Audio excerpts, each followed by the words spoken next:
and welcome to today's Future U Forum. I'm Ruben Martinez. I'm one of the founders of Future U, a site developed to examine the influence of neoliberalism on public higher education and to promote awareness of its effects in the hopes that faculty, staff, and students would mobilize against it. Today's topic is the culture war against higher education. With me is my colleague Frank Fear, who is the producer of the forums, and we have three panelists with us today. We also have Nathan Russo, who will be making comments after the presentations. MARTY AMBROSE is a former English faculty member, 30 years at Florida Southwestern University. She is also a highly prolific historical novelist. She will be speaking from personal experience and perspective on what is happening in Florida. We featured her op-ed on our site. It was published in the Fort Myers News Press, where she questioned why Governor DeSantis has painted Florida's universities as sites of indoctrination. Roger Barbie is a former English high school teacher, administrator, and coach. He has been following what has been happening in North Carolina, where he is retired, and is concerned about right-wing intrusions in education at all levels. He's very concerned about how the embrace of so-called American exceptionalism seeks to rewrite American history. Roger is a regular contributor to Future U. Last but not least, we have Cindy Banier, an alumna of MSU, Michigan State University, who has run twice for the U.S. House of Representatives in a red district in Florida. She did not win, but she made quite a splash. She is Vice President of Strategy and Operations at the Institute of Organizational Development in Fort Myers, where she also teaches online courses at the Institute on Organizational Development and at Florida Gulf Coast University in Global Studies. We also have with us Nathan Russo, who is a sociologist, has been on Future U a few times, has some great views on neoliberalism, and he'll be making some comments after the panelists. Before hearing from our panelists, I do want to make some preliminary remarks about the current context in which attacks on higher education are occurring. This is not the first time right-wing populism has targeted higher education, but it is seemingly, at least to me, the most comprehensive approach, and it is one thread in a broader anti-democracy authoritarian movement grounded in the tenets of neoliberalism, which include, from my point of view, radical individualism, anti-government, and anti-organized labor ideas. 5 decades of neoliberal practices have resulted in increased inequality, economic instability for workers in the middle class, widespread frustration and disenchantment, and authoritarian-based movements. Add to these white American resentment toward affirmative action, major demographic shifts, including natural decrease among white Americans, intense identity politics, the rise of decolonial perspectives, and of course, the widespread use of social media. Taken together, these produce fertile social conditions for demagoguery, for scapegoating. We see the resurgence of overt racism. We see the powerful influence of political evangelism, and we see an epistemic crisis. That is, a crisis in which many people cannot tell fact from fiction. And we get to what has been called the post-truth political era, where emotions prevail over reason. Intellectuals always become targets of authoritarian movements, so educational institutions, including universities, also become targets. Authoritarianism does not allow for free speech, nor for academic freedom. These values and concepts are always defined in ways that sustain authoritarianism.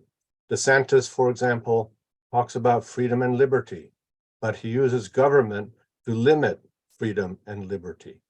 There are so many dimensions to today's authoritarian movement that it's best for me to stop here and turn to our panelists so we can hear and learn from them what they are seeing and experiencing in this time of chaos and challenge. Suffice it to say that the anti-indoctrination movement is actually resulting in indoctrination. First, we will hear from Marty, and then from Roger, and then from Cindy, after which we'll hear some comments from Nathan, and then we'll open it up to kind of a discussion among the participants. So Marty, let me turn to you. Thank you, Ruben. And I want to also express my appreciation for being on a panel of such esteemed people, some of whom I did not know. I want to pick up on something Ruben mentioned, the difference between fact and fiction. And certainly as a fiction writer, I know what fiction is. As a faculty member who's taught at Florida Southwestern State College for 30 years, I know what the facts are. And I was very motivated to write a guest opinion utilizing the tools I feel that I have, which are those of a writer. And I felt it was really important to shift the narrative of Governor DeSantis' comments about higher education and really focus on the facts. And what I bring, I hope, to the table is I have institutional memory of how things have actually operated at the college in Southwest Florida. Cindy, I remember when FGCU began. It was part of our campus at FSW, which was then known as Edison State College. So having had that institutional memory, I've been in this community for 35 years. I have taught everyone from county commissioners to attorneys to nurses to accountants. And I can say the students that have graduated from our college and from my classes are not indoctrinated, they are educated. So first, and I will say one thing, that over the 30 years, our college has had challenges, just like every other educational institution, primarily, and it's very fresh in our minds, but we have had a history of hurricanes. We have had 2004, we had 4 hurricanes hit the state in 6 weeks, and our college just kept rolling. We've had the pandemic, we've had the financial crisis of 2008, when my students were living in their cars, but our college kept going, and we made sure our academic standards were intact. We never once changed what we were doing, which is the mission about keeping our standards high, yet being flexible in the face of incredible challenges. So first of all, one of the things that I addressed in my guest opinion I wanted to address today is that Governor DeSantis keeps seeking to paint higher education with this broad stroke of indoctrination. And I have to say, this portrait of post-secondary schools is so distorted from the reality of what goes on at educational institutions, such as the one I've been at. I have had 4 presidents, I've had 12 deans, I've had 11 VPAAs, and yet the academics at our institution have been consistently high. I can say in confidence about that. I teach English, I teach composition, I teach literature, I teach creative writing. And the 2 goals that I have always kept in the classroom are, what are the skills students need to be successful in their chosen field? And what do students really need to know in order to be an educated person?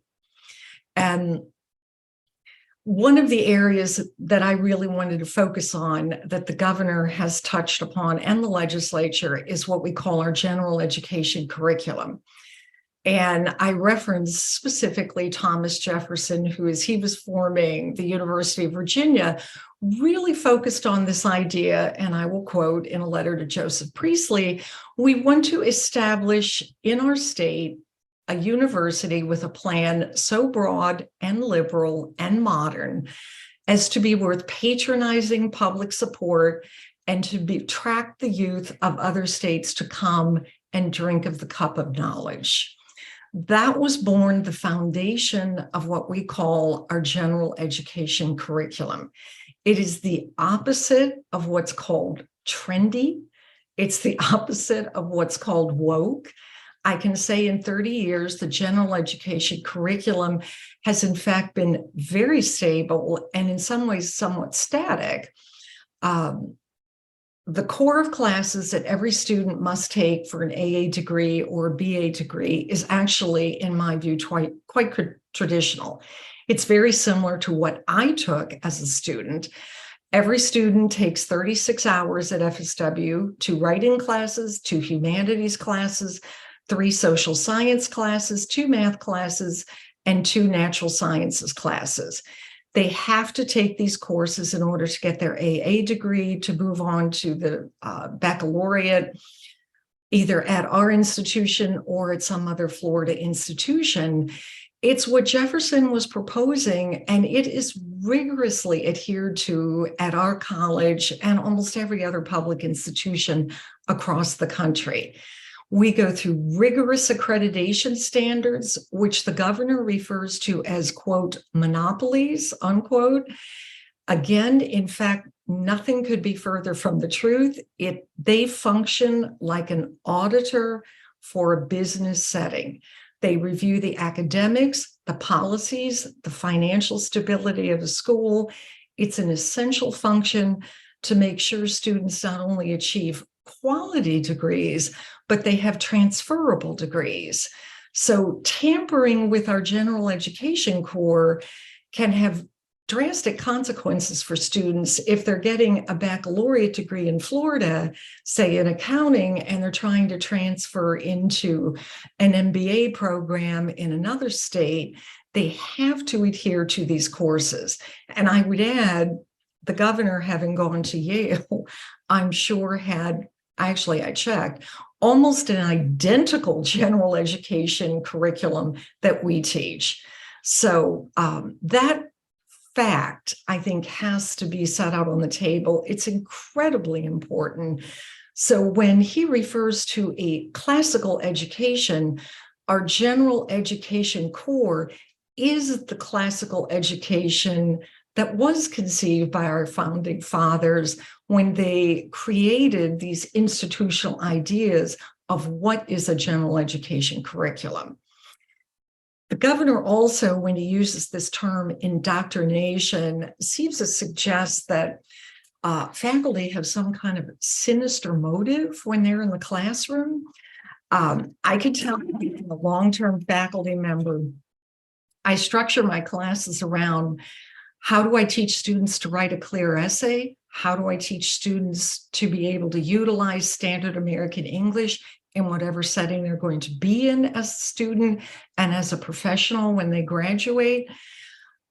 We spend hours and hours and hours on skills-oriented classes. I also teach literature, and when I'm teaching literature, I want my students to become critical thinkers. We teach across the curriculum. We teach a variety of writers. Again, the canon has been remarkably consistent with some minor tweaks. So when they use this term woke, it seems to me that they focus on very tiny amounts of the curriculum that may be an elective class that students may or may not take. So again, it's not really characterizing what goes on at the school. And I think, again, the narrative needs to shift to what I see, which is the thousands and thousands of students I've taught. I have a county commissioner in Lee County who was a student of mine. My mother's cardiologist was a student of mine. My dad's nurse, when he was quite ill, was a student of mine. They have graduated from the classes with the skills they need to do the jobs they want to do. They are thoughtful, educated citizens. So if we focus on what those graduates have done, who I've taught over the last 30 years, and I'm continuing to teach in a very similar manner, I think it shows the quality, which the governor himself has said, that our institutions in Florida are some of the highest rated institutions in the country. So my question would be, why would we change that? Why would we alter that? Why would we seek to destroy that when in fact it's very successful? That is not, in fact, what Jefferson perceived. And we would, in fact, be ashamed that anyone even would be questioning what's being done in higher education today, which has been, again, remarkably consistent and remarkably successful. Thank you very much, Marty. Roger, let's hear from you. Well, I hate I have to follow Marty, but anyway, if some of you will recall a few years ago, the infamous bathroom bill passed in North Carolina, or was attempted to be passed. And from where I sit here on Lake Norman, just north of Charlotte, I have to say we haven't gotten much better. The legislature has, which is almost veto-proof against Governor Cooper, has done many things recently in education here, not only in higher education, but secondary and primary, just like in other states. But one of the most interesting things I find is that so many of these people involved in education are non-educators. Go figure why, would this panel go into a hospital and tell those professionals how to run it, how to manage it? I would be reluctant to go even into a sociology department and suggest how they run it. That's what we do in education. We have experts who do what they do and do it best, but yet we have attorneys, we have doctors, we have business people, and their only real connection with, say, University of Virginia or University of North Carolina at Chapel Hill, the main one, the main campus there, is that they graduated from it, which doesn't give them any particular knowledge. They spent years there, but how did they know the inner workings of it? They were students, but yet here we go, time over and over and over again. And I always think of Mark Twain's statement about school boards, and first God made the idiot for practice, then he created a school board, and it resonates. It's it's glad you're laughing. I love it. But here at North Carolina, the board was concerned. The board of trustees was really concerned and upset that there wasn't enough voices from the right. So they directed to the board, to the university, to create a school of civic life and leadership. And one of the things that they mandated there is that no one in an interview for an employment or an interview for admission could be asked questions about beliefs or what they would do or not do. Well, the interesting thing is then Nathan, if you were interviewing someone for your sociology department, I imagine you would ask them some of their beliefs about particulars of sociology. Or Marty, you would have to ask about English.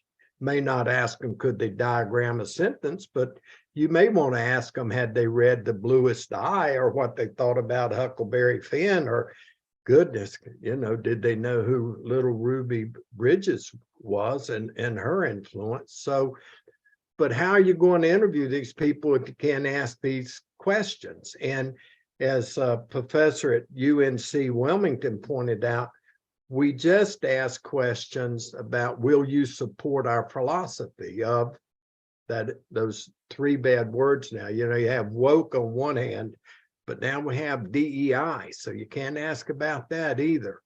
And so how are they going to do it? And when I talk about the lack of understanding about education, Glenn Youngkin, the governor of Virginia, one of his latest appointees to the Board of Visitors at UVA, as Marty pointed out, Thomas Jefferson's University, he ran across, now let me find it. Oh, before he was put on the board, he was nominated and accepted. His name's Bert Ellis. He found him a target, a scholar, Lewis B. Nelson, who studied and wrote about slavery in Africa and America.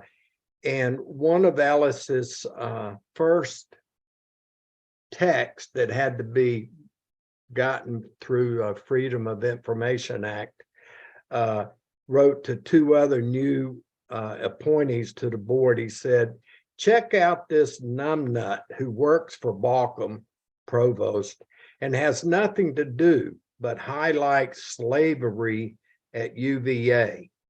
This bloated bureaucracy has got to be slashed. And I find that appalling. I mean, someone like that who has, number one, I don't think any understanding of what scholarship is. Maybe he is a businessman out of Atlanta. He lives in, I think, Hilton Head, and his business is in Atlanta. But and he went to UVA, but he has no understanding about scholarship and university life. He also wrote in 2021 that with Youngkin's ability to shape the UVA board, it would be, quote, our only opportunity to change, reverse the path to wokeness that has overtaken our entire university. So I find it really frightening. I find it unfortunate. And I'm going to end with this. I find it interesting. Marty mentioned Governor DeSantis and where he went to undergraduate as a baseball player. Give him that. Glenn Youngkin, governor of Virginia, who talks about CRT and all the evils in public education. As a student, he went to Norfolk Academy, a private, well-heeled, all-boys school, obviously in Norfolk. He went to Rice. He went to Wharton School of Business.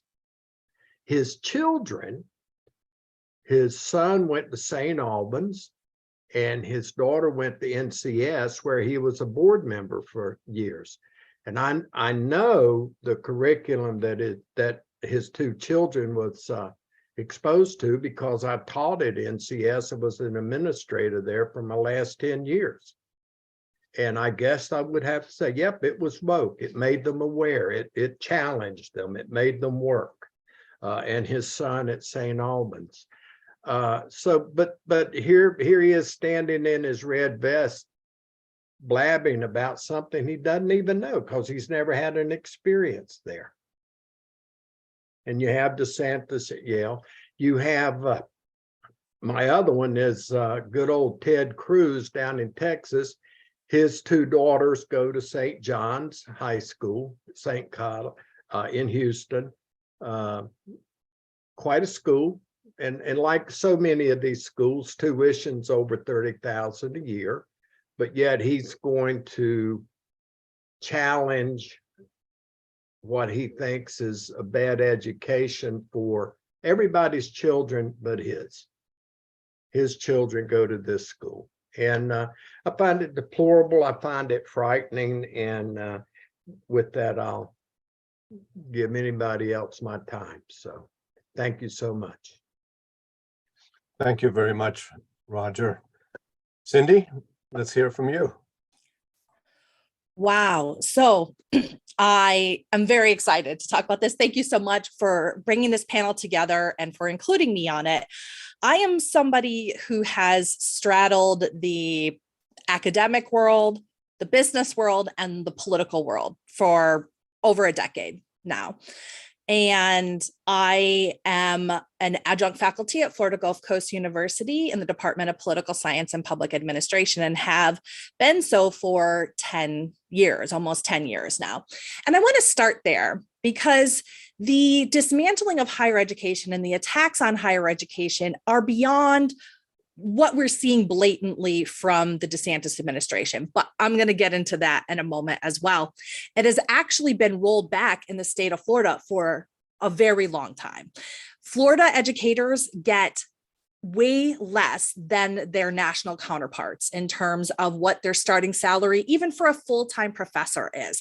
It's $54,000 a year at Florida Gulf Coast University. And that is for a tenure track professor, full-time, PhD, with a publishing record.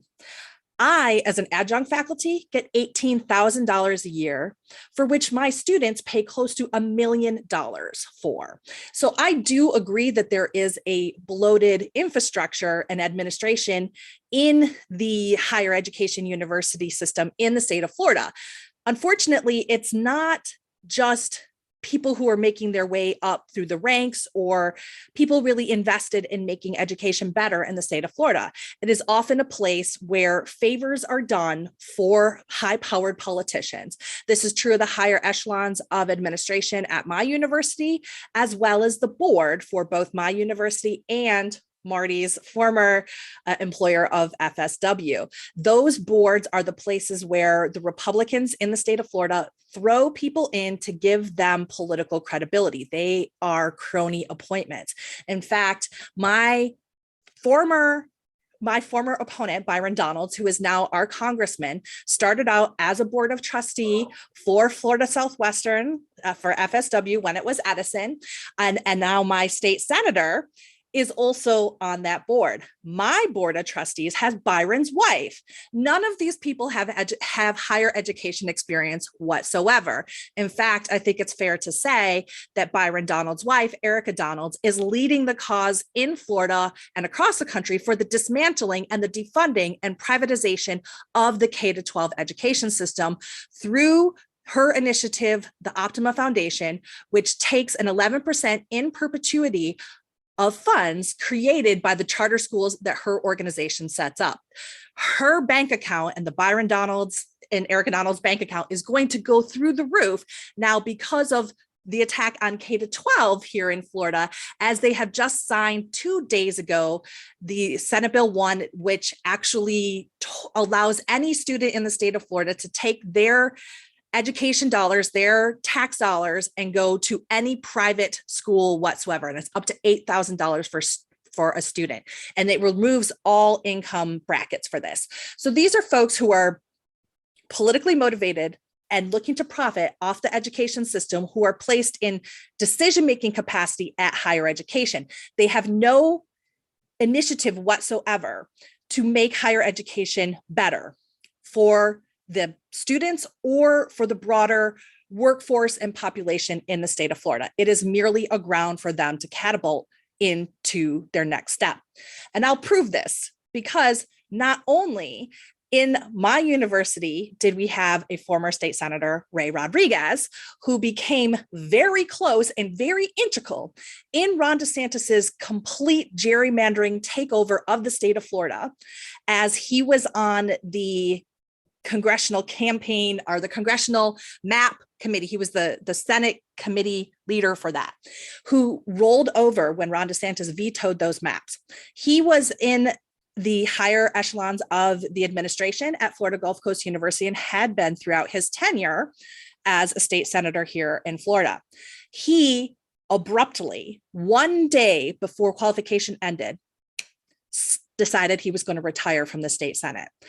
And coincidentally, or not so coincidentally, a few weeks later, it was announced his appointment to the State Board of Governors, which makes decisions for all of higher ed in the state. So it almost was like a pay for play switcheroo for Senator Ray Rodriguez to make this decision that Ron DeSantis wanted, and then he got a very nice cushy state job so that he could continue making the attack on higher education through the State Board of Governors.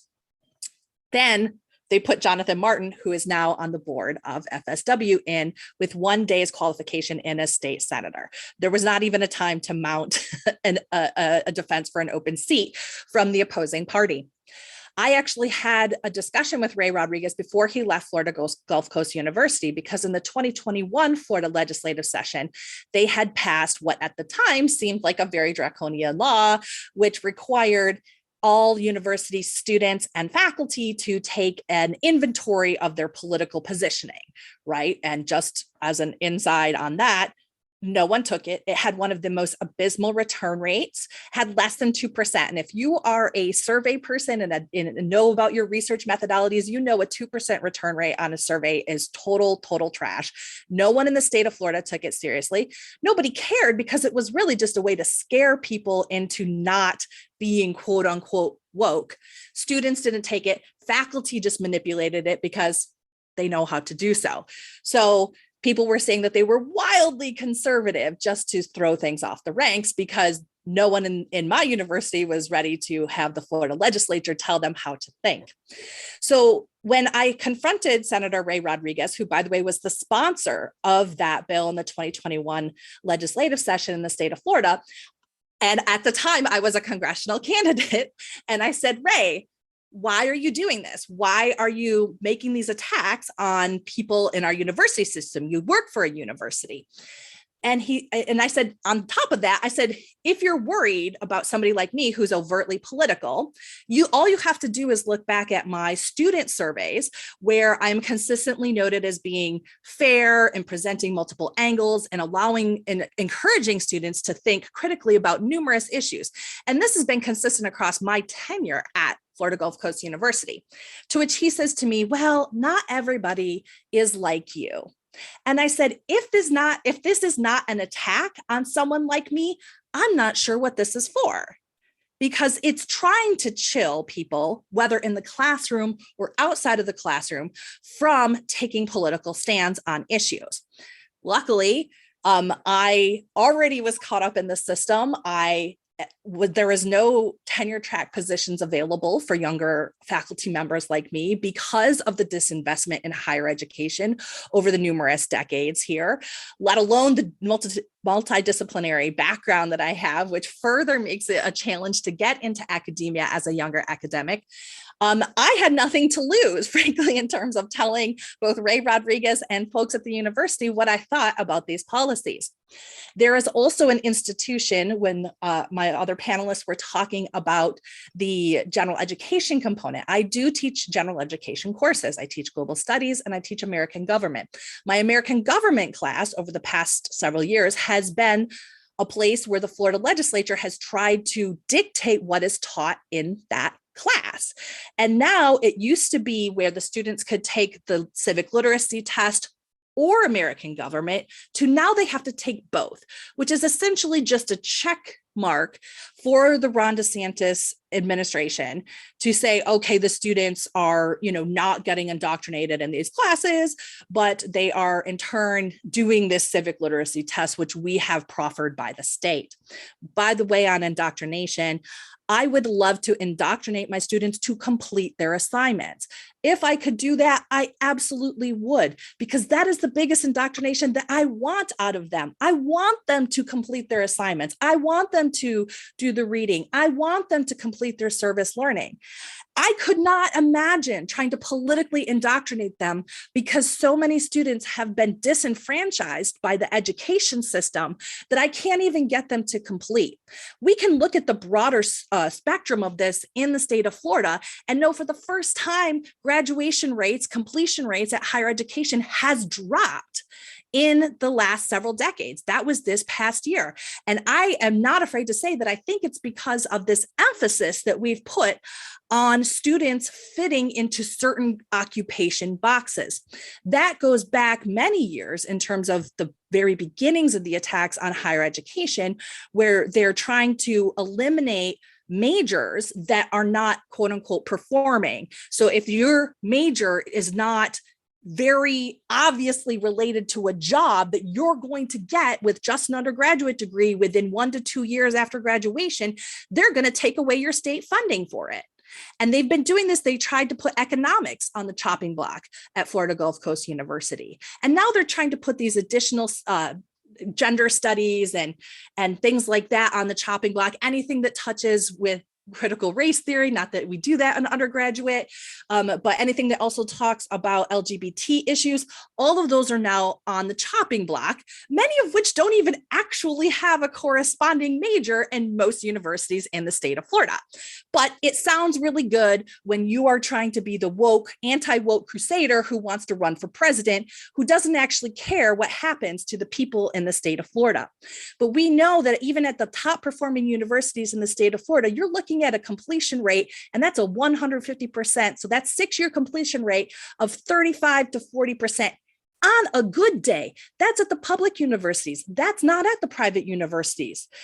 So we're talking about students not being able to understand how what they're learning can be applied. We're talking about a mismatch between students and workforce. So for instance, workforce requiring higher levels of education than they actually need for a job, and then not understanding that any type of degree gives a student an advantage because of the general education requirement, because it fundamentally prepares them for high-level communication, fundamental math skills, time management, and completion. Those skills are valuable across the workforce, but workforce doesn't always recognize that. So they see somebody who has a history degree or an English degree and immediately discount them because they're in the business realm. And it's simply a matter of demonizing these degrees, which has happened so often in the political discourse that students don't even want to take them anymore. So they're doing things and they're going through university and they don't know what they want. They can't see a path. And so they quit. And that's heartbreaking, because higher education is a place where young people and anyone seeking additional knowledge can grow. And the more that politicians clamp down on that, fearmonger the professors, and then create additional barriers like this ridiculous civic literacy test, and that's just one example, right? The more that they do that, the less inclined these students are to complete and to become a better version of themselves with education, because they have been told the message that it doesn't really matter in the end. And that's what's disappointing about what is happening in the state of Florida with the attacks on higher education coming from the Florida Legislature and Ron DeSantis. Thank you, Cindy. Really appreciate the insights from the experiences from each of you. I'm glad that Roger mentioned Ted Cruz, who never has been able to get away from the influence of his father, who happens to be a radical neoliberal evangelical preacher who fled Cuba and has brought some pretty strange ideas. He brags about Ted reading von Mises and Hayek when he was 12. So he's been pretty well indoctrinated, I'd say. I'd like to hear now from Nathan. Well, this has been really interesting, and it's a real pleasure for me to meet all of you. And always good to learn new stuff. So I really appreciate all the things that each one of you have said. While each one of you were talking, I wrote down a few notes, and some of the things that I was thinking about, and I'm just going to communicate that back to all of you. The name Thomas Jefferson was mentioned a few times, and Thomas Jefferson is a very complicated figure. He wrote some really wonderful things, but it's really important to consider the context in which he wrote them. So he borrows a lot of the words from really the founder or father of liberalism, which is John Locke. And the early liberals were very much in favor of private property. And that's the kind of liberal that Thomas Jefferson was. And he was also a Republican, and also in the classic sense of that word, meaning that he was not a supporter of voting rights. And if you were Thomas Jefferson, that would have made a lot of sense. And today's conservatives are really, I don't know if they're aware of it or not, but they are trying to bring the country back to those traditional Republican, and though it means something very different than what Republican means today, but Republican ways of governing, which means to restrict voting rights. I mean, you know, the thing about one of the many ways in which Jefferson is a complicated figure is that he talks about freedom, and yet he owned slaves. He supported bills that prevented whites and blacks from marrying each other, yet he had children with one of his slaves. So he's a tough figure. And in many ways, he kind of reflects the whole country. It's very, he is very conflicted, and so is the country, about rights and about who should have them. The other thing is, and this is really along the lines of what Cindy, you were talking about, in sociology lingo, it's referred to as interlocking directorates, where you have directors from multiple boards sitting on the same boards. So the same directors sit on multiple boards, and in this way, they have a monopoly on the decision-making of multiple institutions. This is a great way to maintain the status quo. And I believe that all states have them in one way or another. Some are a lot more malicious than others, in my opinion. One of the things that that DeSantis is being able to do is use this process of interlocking directorates to not only maintain the status quo, but also to preserve class-based education. And with a class-based education, people don't quite know that the educational system can be dumbed down by the governor and call that reversing indoctrination. It's just, you know, these are different ways of thinking that have to be in the same head. And I think that can be tough for some people. You know, when we talk about where some of these people sent their children to school, it's like they want their children to be successful. All parents want their children to be successful, but not all parents have the same opportunities. Not all parents know where opportunities lie. The problem with all of this is that if you have a structure of class-based education, it means that if you're successful in business, you are an expert in everything. Business success equals wisdom, particularly among people who have not gotten an Ivy League education. And so they willingly, these economically successful people will express their opinions about everything as if they do know everything. I guess I'm not economically successful enough to make opinions about everything. And maybe that's good. Or bad. I don't know. The last thing I really want to say is that a lot of what we are talking about and a lot of what people are fighting about is, what is an educated person?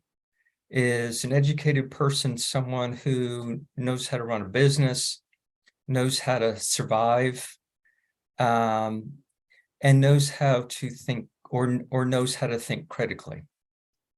And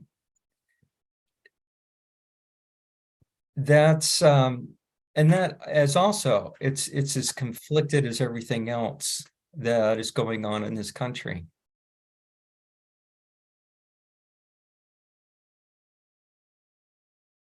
Thank you for those comments, Nathan. Well, we've raised a lot of important issues. We know that this movement is anti-DEI. It's anti-feminism. You can see it in the Senate Bill 999 over in Florida. It's anti-LGBTQ. It's anti-academic freedom. And we know that, we've heard about 2 states, North Carolina and Florida, but really there's over 40 states across the country that have either introduced and or passed legislation that limits the use of ideas from critical race theory and who raise concerns about the other areas of free enterprise and so forth. We're supposed to be promoting American exceptionalism, which to me is to some extent white supremacy, at least in today's world. It's very important to keep that in mind. I always think about the concern that these legislators have to express when they say that they're doing this on behalf of taxpayers, that they're making sure that higher education is reformed for the good of the taxpayers because they don't want to use the taxpayers' monies. But they've defunded higher education from public funds. And so basically it's parents who are paying the tuition. They're the ones that are sustaining the universities and so on. So, it speaks to the kind of normalization of lies, deception, and disinformation that is being promoted by these folks and who do it in an unabashed fashion with the support of an ecosystem of think tanks who engage and provide a lot of this information to them. I know that the American Legislative Exchange Council says they're not part of this. They were for years promoting a lot of neoliberal laws and bills and so forth, but they're saying that they're not doing it. But I'd like to hear, what Senate Bill 999 is all about, and what do you think is going to happen if that same idea gets taken up in other states? Cindy? Yeah, so that one too, I believe, also eliminates tenure essentially in the state. At least the House bill version does as well. It requires an additional review, so it makes it really difficult to stay, in your position at a university. But I think anything that curtails the thought and ability for faculty to engage in discourse or assign ratings is detrimental. They've been doing that in the K-12 system here in Florida, and now this is just an extension into higher education.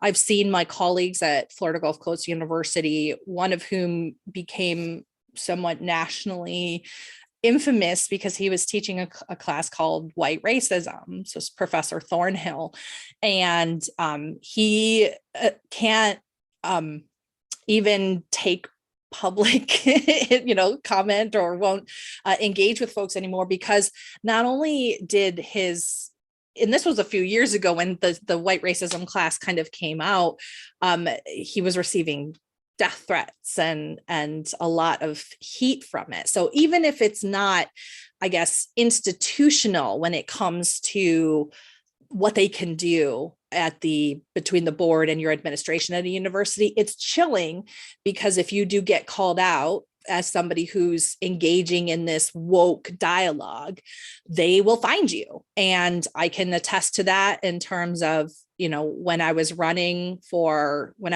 Congress, I had people sending me messages to my university account, and even without knowing what I'm teaching, by the way, just saying that, oh, you're somebody who embodies this wokeness, so you're getting nasty mails, hate mails. There's like this silly thing, the Rate My Professor, people were going on there making fake accounts and saying things about me as a person. So it can destroy the credibility of an individual professor and instructor and just make it a really difficult environment. And like I said, it's not too hard. We're not paid very well in the state of Florida, right? For the most part, the starting salary for a professor is nearly double in other states.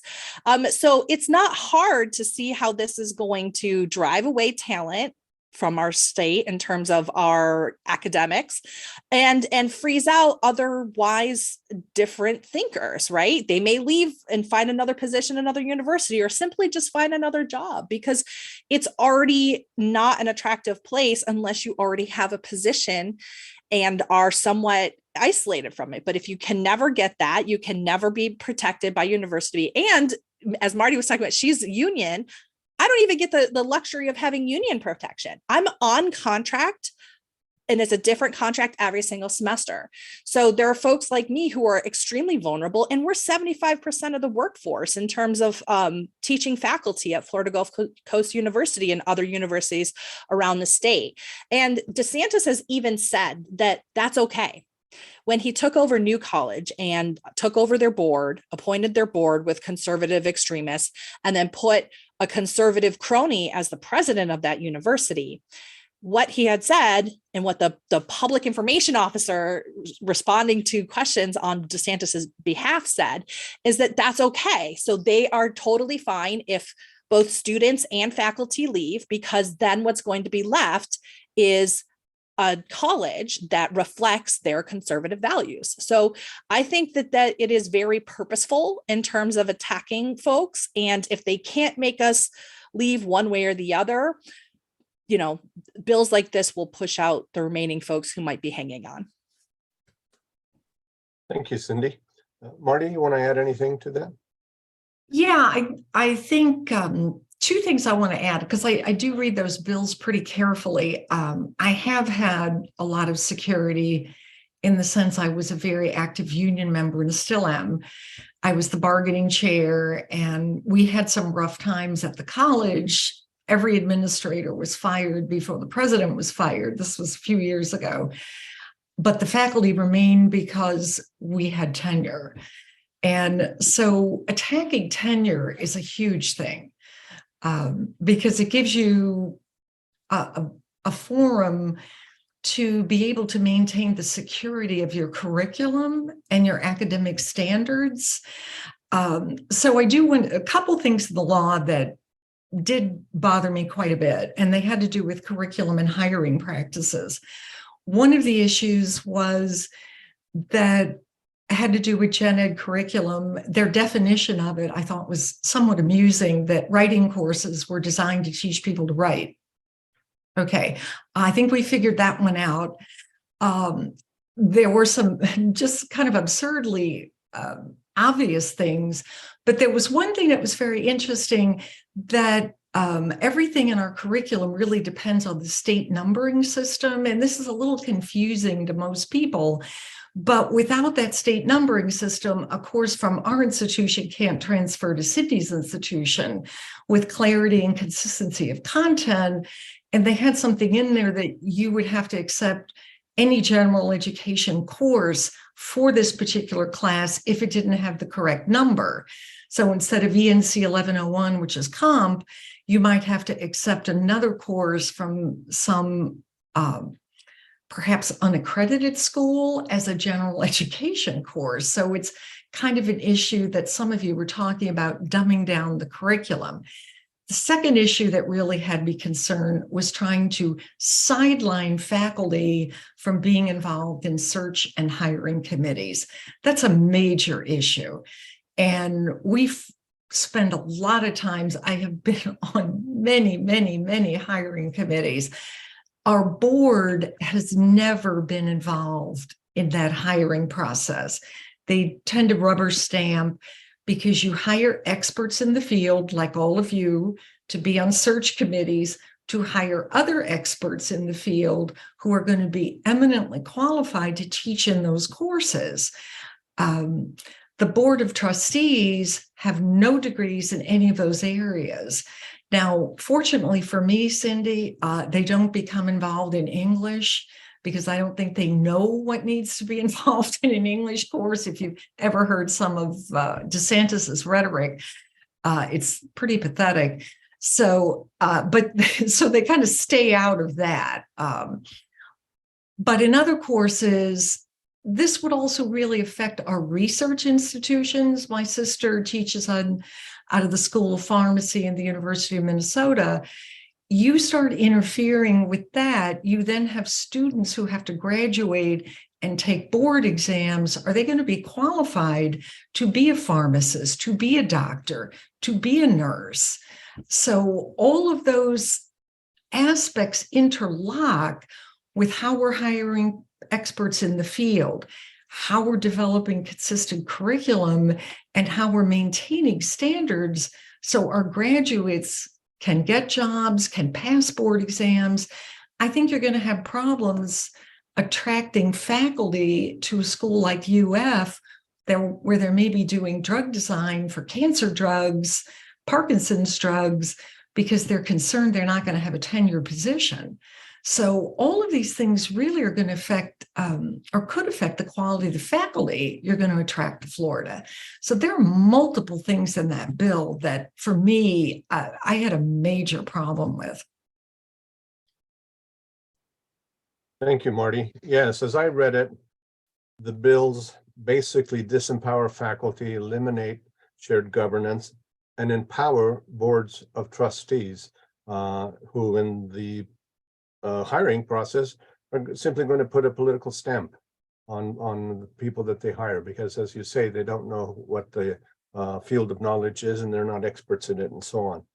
One time, just to offer a personal experience, it was in a public high school in Shenandoah County in Woodstock, Virginia, but I was a long-term substitute for a senior English class the spring semester, and the position was opening up the next fall, and I was planning on applying for it. But that spring I taught Macbeth, which was in the state issued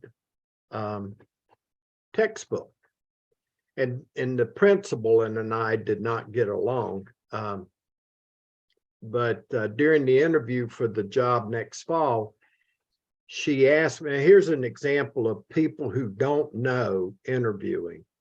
This principal of a public high school, and by the way, the following year she was named principal of the year in the state of Virginia, so help me God. She looked at me and she said, why are you making your students read Macbeth in the original? Why don't you have them read it in a translation? And I just looked at her like you are looking at me, like I'm lying. I've made this up. And I said, well, it's English. You don't translate English into English. And that went into a long discussion where I tried to explain to her a few of the many reasons you read Shakespeare. But this was a principal asking. Can you imagine, Marty, an attorney like Dave Bollock, who's a graduate of UNC and the chair of the board of trustees, interviewing someone in sociology or English or anything besides law? He's a lawyer. I assume he's successful, but what's he know about teaching? What's he know about education? And he doesn't, and that's fine. He shouldn't. It's not his field. Go ahead, Nick. Okay. You know, I was in a much better mood a little over an hour ago. This is all your fault. So yeah, there's a really good book. It came out a few years ago now.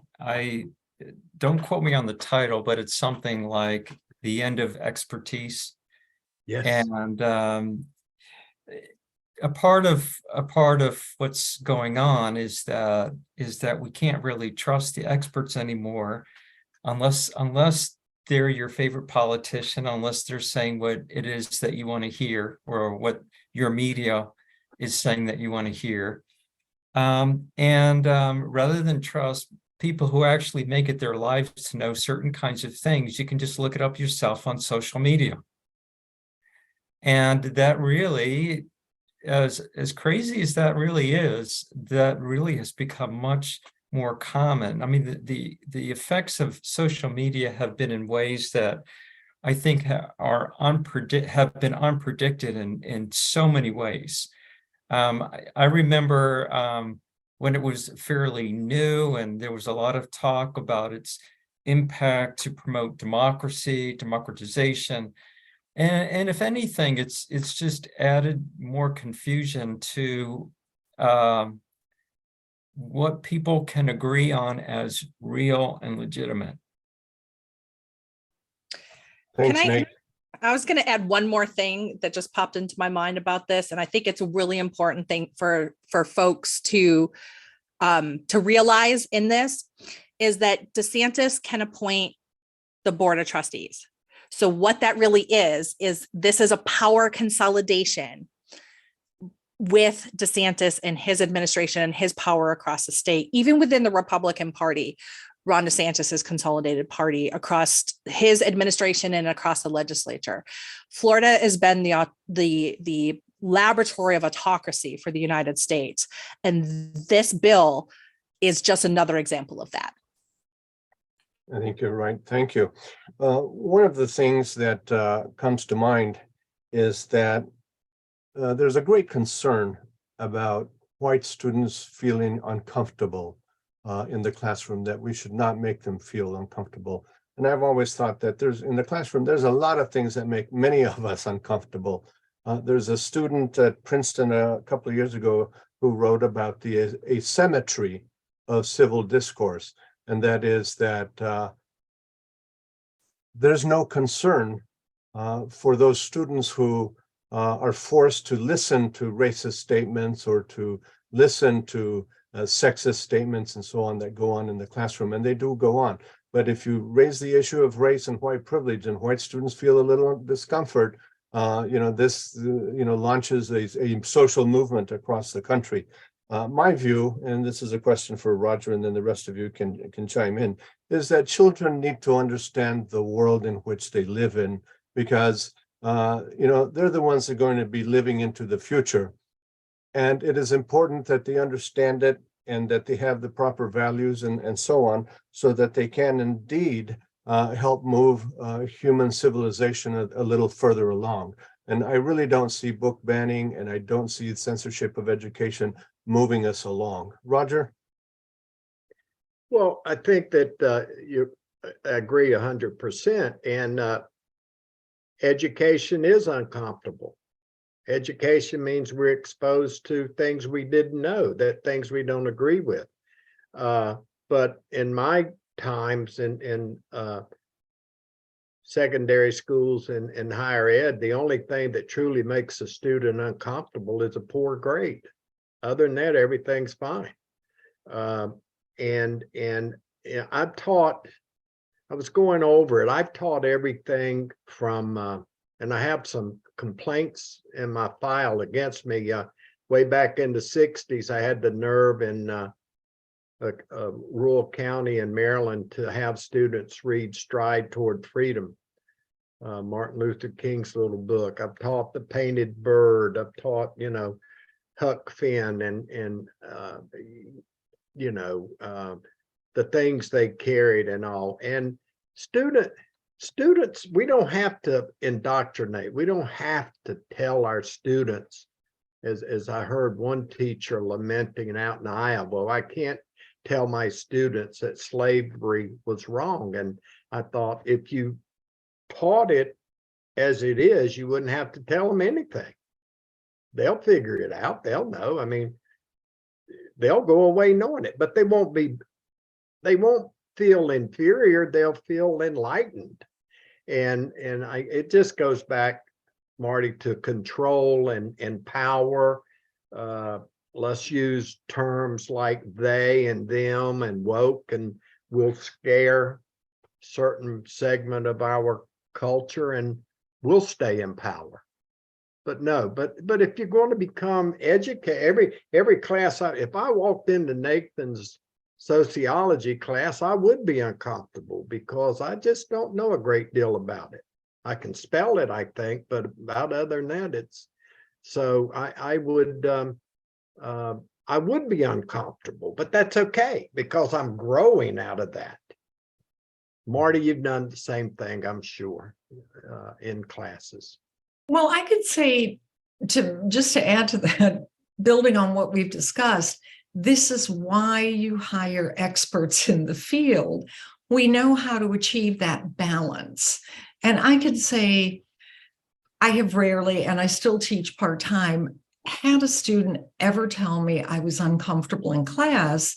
Yeah. Because again, an expert knows how to present information in a way that is just what you were talking about, Ruben. It shows the complexity of an issue. I do, example, a unit on the flexibility of the sonnet as a poem. So we can look at how Shakespeare used it. We can look at how Langston Hughes used it to describe lynching. They understand it's a literary form, but it reflects the society of the time. It reflects the difficulty, the challenges, the hurt, the emotion. They understand all of that. And as I present it, yes, they're learning what the sonnet is. I want them to know that literary device, but they're learning how every generation expresses it differently. It's even used in some rap music. So that, again, is why you get an expert with the training, why we train new teachers. Many of us go into the master teacher program so we can train them. Here's how you do this. And I think that works. And the other thing is my classes, when you talk to Ruben about introducing them to the world, when they often start at a 2-year, even though we offer 4-year degrees, they have seen the world. They're often coming out of difficult childhoods. They're restarting. They've seen some pretty difficult things. I started my career with Vietnam vets. I've ended my full-time career with Iraqi vets. Nothing new there. They are very well aware that this is a complicated, dangerous world. So I'm not telling them anything they don't know.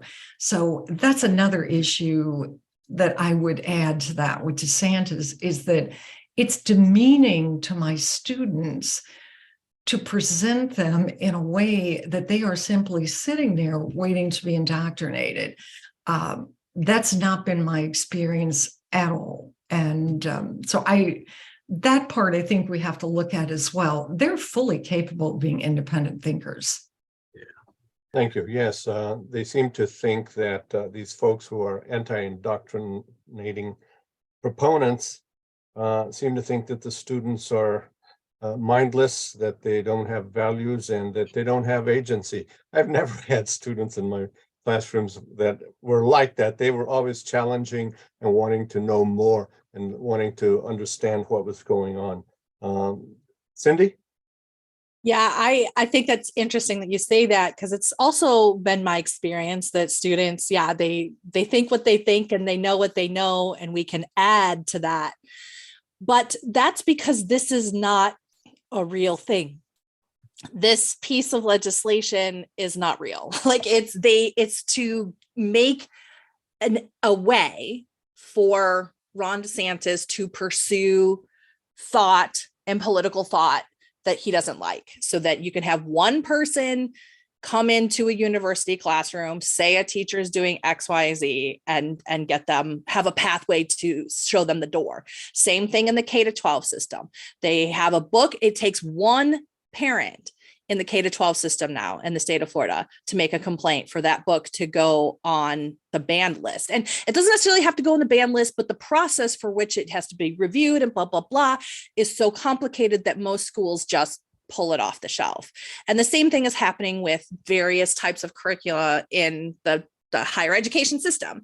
And so it is just a way. And for me, especially, like I said, being a lightning rod as a political candidate, I'm just like, one day somebody's going to walk in and I'm going to be out of my job because they don't want to deal with me. They don't want to have that thought, even though I have a track record of being incredibly fair and going back to the expertise thing. Yeah, I can present a difficult topic that's going to be thought-provoking, but not harmful to the students when they hear it, right? Because I don't call somebody out and be like, hey, this is your fault, right? It's these are things that have happened in our world in our past.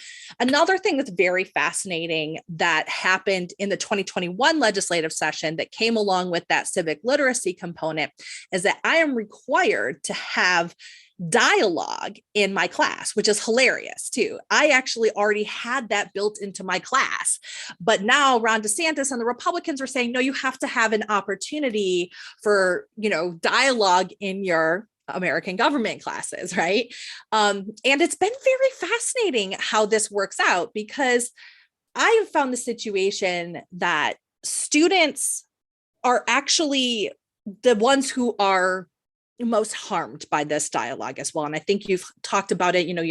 I have veterans that are coming through as well. I have parents, returning students, all different types of folks coming into my classes. And to think that they don't have a thought in their mind and are just waiting for me to imprint upon them like a baby goose is ridiculous. But what does happen is that when they hear this kind of stuff going around, especially as a gen ed class, I only have a few folks that are coming in that are political science majors. So they're nurses and teachers and engineers, right? They have to do this. They want to learn it, but they know that this is controversial sometimes. And it has scared them to talk to each other. And that's been the saddest part about this atmosphere in Florida, is that the students have, whether you're woke or anti-woke, everybody is petrified to say the wrong thing to somebody they don't know. So there is no dialogue in class, and it has nothing to do with the political component. It has to do with the fact that this has been a curtailing of speech of the professors and on campus, and nobody wants to say the wrong thing. They would rather just cruise through this class, not talk to anybody, get their grade, instead of making somebody else who, is a dorm mate or somebody who sits next to them in class mad, potentially. So I actually find myself teaching students how to dialogue, because the conditions that they've been in education have not been conducive to that. And it's not because they're not thinking, it's because we've created an atmosphere that's adversarial rather than learning. Thank you for that. Yes, as Marty says, as educators, we know how to create safe spaces in the classrooms for students to learn. We know that the clash of perspectives is important for intellectual growth, right? We can't just get into groupthink and just listen to ideas that are already ideas that we hold. That's just silly. That's not, as Roger says, education is about new ideas that one doesn't hold. Nathan, you want to jump in on this? Well, one of the things that y'all are talking about that I don't know, maybe I haven't really thought about it like this before, but yeah, I think as educators, we have a lot of, well, I don't want to put it that way. As educators, we have a lot of respect for our students. We recognize them as individuals who are there to learn, and everyone is coming in with a different skill set, and we as educators recognize that, and we want to work with them to get to a place where they end the class in a better place than they started. And this is a way in which we respect our students. But the thing that really kind of got my attention in a slightly different way was the ideologues are presenting themselves as if they are respectful of the students and the educators are not. And that really kind of just really got to me. Just two more things. One is that the right is really, really good at using the tactics of the left against the left. And this is just one more example of that. And like indoctrination. And one of the other thing I wanted to say is one of the reasons why I like what Ruben and Frank that you are doing is that the right is more organized than the left. And so we need more forums like this for people who are looking at all of this in horror can realize that we're not looking at it in horror alone, and that we can communicate with each other and maybe do something. Thank you. Absolutely. That was our original hope, and we're still at it. We're getting to the end of our session here, so I'd like to invite our three panelists to take 1 minute to make a closing comment. So we'll start with Marty, then Roger, then Cindy. Well, again, thanks so much for asking me to be on the panel. And I guess I would have two closing comments. Is that one, it's really up to all of us to simply not accept this without speaking out. And some of us are in more secure positions than others. I told the UFF people, use the retirees like a human rhetorical shield. Because a newer faculty member not on continuing contract, it's probably not a good idea to be too political right at first. So we have to speak out. We have authority. We have gravitas, especially those of us who've been in the community for a long time. We're well-respected professionals. And I think we have to build on that and keep pushing that. The second thing is, on a positive note, I love what goes on in the classroom. That is unchanged for me. I was grading papers this morning and thought, oh my God, this was a great essay. So that's where we get our hope back, when we're back in there and we're talking and we're looking and coming up with new ideas. And a student is like, that really inspired me. And that for me is unchanged for most everybody I know. I know Cindy's right. You sometimes, think a little bit like, I'm having to work harder at this, but the classroom is still an exciting place to be. And it's a great place to exchange ideas. And I love seeing new writers today. Thank you. Roger? Well, I when I was in college way back in the 60s here in North Carolina, there was a government ban, a speaker ban. And any known communist or sympathizer couldn't speak on a college-funded university. And that was also during Vietnam. And that's where I was formed. That's where I was made. And I'm a firm believer in peaceful protest. I'm a firm believer in people coming together and united against a wrong.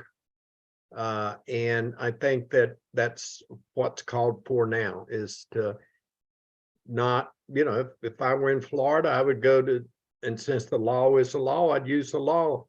I'd say, okay, no more Bibles, get rid of them. You ever read Judges, the Song of Solomon? Some of that filth, I mean, goodness gracious, and just use it against them, beat them with their own words. And I think there's a great deal to be said with that. And I carry that from 64 to 72 or so, somewhere in there. But thank you all. It's been a great joy. And maybe Frank will let us do this again. Thank you, Roger. Cindy? Yes, thank you. Thank you for having me on this panel. It's been great to learn from my colleagues here. And actually, Roger just brought up something that had happened in the 2020 campaign. There was an online campaign to get me fired from FGCU with my face superimposed next to Chairman Mao saying I was a communist, none of which was true, but politics and being called a communist and a Marxist is the biggest thing that you can say against somebody, especially if they're at a university. But I think what's important here is that we are standing up, we are talking about it, and that we continue to do so, because silence is neutrality and neutrality is complicity at this point. And higher ed is under attack, education, students are under attack, and we have to talk about it and we have to continue to organize. And I think that is our place as thought leaders and educators. And if you are in a position, like Marty was saying, that where you are less vulnerable than others, then standing up is going to be more important now than ever. So I appreciate that. And thanks everybody. And thanks, Ruben, for hosting. Thank you. Last spring, I read in a newspaper what a legislator down in Tennessee said regarding these kinds of issues. And that was, we have to have the students not necessarily learn how to think, but what to think. And I think that really summarizes what this movement is all about. As educators, we know that what we're doing is we're helping the students develop a lot of difficult and technical skills, including critical thinking. We're helping them expand their stock of knowledge, and we're helping them develop on a personal level by exploring values and ethics and so on. And so I hope that we can get America's systems of education at every level back on track. Thank you very much for joining us today. Look forward to working with you in the future.